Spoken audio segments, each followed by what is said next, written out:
A white Florida man faces 2 federal hate crimes for charges for attempting to run a black man off the road. Jordan Patrick Leahy was driving drunk when he sideswiped a black man's vehicle. He gave the Nazi sign out of the window and pretended to shoot at the car. He then approached the man and punched him while his girlfriend and daughter were in the car. Leahy told police that they needed to control black people, and he had intentions of committing a mass shooting. If convicted, he faces 10 years in prison, and of course, and 3 years of supervised release as well, plus pay a fine of up to $250,000. You know, the thing we talk about these cases. We talk about these cases here, Mustafa, and they are happening.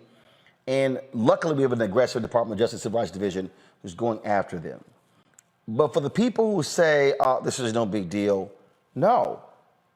The FBI made it clear the greatest threat in this country is white domestic terrorism.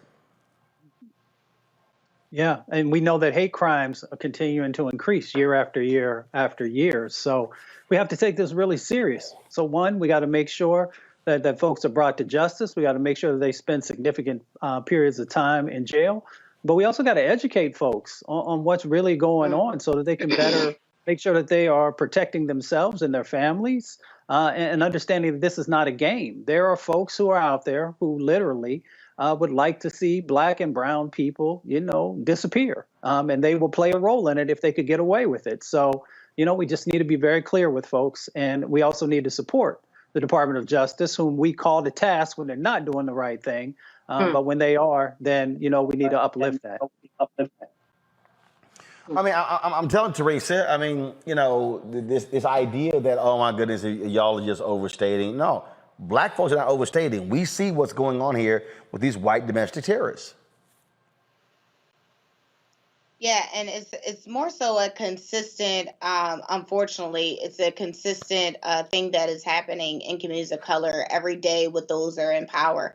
And so, you know, Mustafa was absolutely right, you know, identifying, you know, some of the issues that is happening and saying, congrats, Justice Department, now let's do more, is just the first step into making sure change and reform actually takes place. Some of it really has to do with some of the funding that is taking place and how it's being disseminated. And is it going to the right programs? Are we changing the leadership that is allowing these mishaps or issues to happen? Or are we keeping the same individuals in place and allowing the consistencies to happen with black and brown communities? And so if we're not taking a hard look at not only our leadership, but the funding and the budget, then I think that's how we also miss the ball on, you know, changing, you know, this whole conversation right now.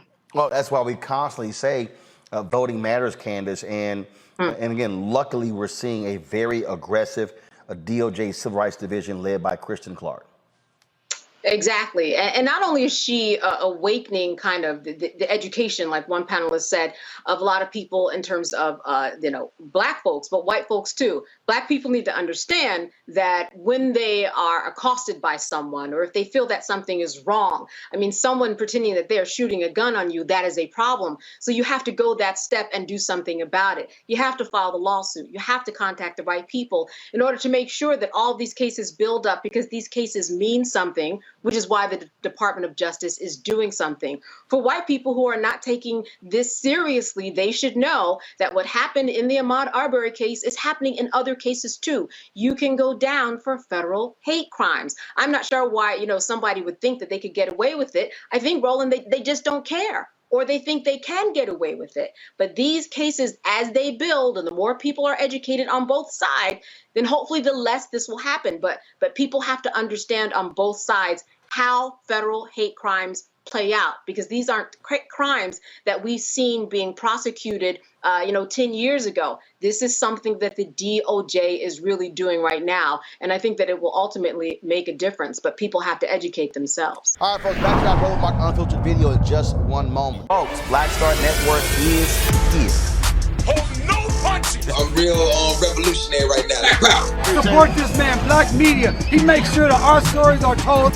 Thank you for being the voice of Black America, Roland. Stay black. I love y'all. All momentum we have now, we have to keep this going. The video looks phenomenal. See, this difference between Black Star Network and Black-owned media and something like CNN. You can't be Black-owned media and be scared. It's time to be smart.